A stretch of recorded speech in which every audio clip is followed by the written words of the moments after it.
So what happened was, Martin went to give blood, and he was really nervous. So the male nurse was like, "Hey man, don't worry. This isn't gonna hurt, I promise. Seriously." And Martin was like, "Oh yeah, I'm not really worried. You seem pretty trustworthy." So then Martin gave his blood, and it hurt a lot. And Martin was like, "Ow, that really hurt my arm." This reaction is the unconditioned response, or the unlearned, naturally reoccurring response. So the next week, Martin had to get a flu shot so he wouldn't get the flu. And it was a different male nurse because this one had glasses. But anyways, Martin was really scared again about the pain. And then this male nurse said, "Hey man, don't worry. This isn't going to hurt, I promise. Seriously." And then the needle, which is the unconditioned stimulus, or the stimulus which naturally and automatically triggers Martin's unconditioned response of pain, went into Martin's arm, and Martin was like, "Ow." So we were at my house, and we were watching TV, and I turned to Martin, and I was like, "Hey Martin, let me show you a trick. Give me your leg." And Martin was like, "What?" And I was like, "Let me just show you something. Hey man, don't worry. This isn't gonna hurt, I promise. Seriously." And then Martin was like, "Ow, my arm. It hurts." In this chain of events, Martin was classically conditioned to experience pain when hearing, "Hey man, don't worry. This isn't gonna hurt, I promise. Seriously."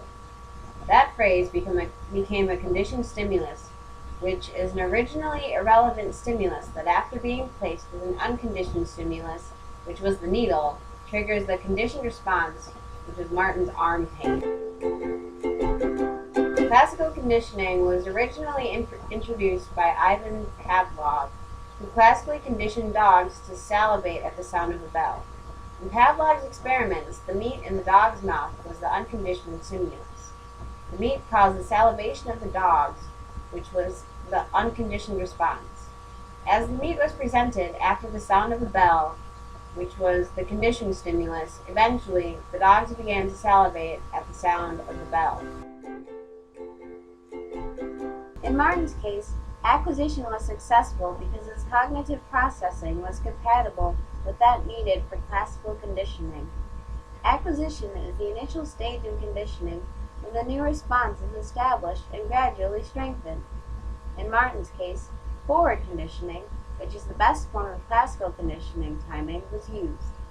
This means that the conditioned stimulus, or the phrase, "Hey man, don't worry, this isn't going to hurt, I promise, seriously," was presented before the unconditioned stimulus, which was the needle. Had the needle been presented before the phrase was spoken, or if the male nurse had said the phrase as he presented the needle, Martin's conditioning would not have been as effective. Additionally, the conditioned stimulus always and only presented the needle, which made it predictable. Martin was also paying full attention to the stimuli, which also made his conditioning effective. "Hey man, don't worry. This isn't gonna hurt a bit. I promise. Seriously." No, it hurts.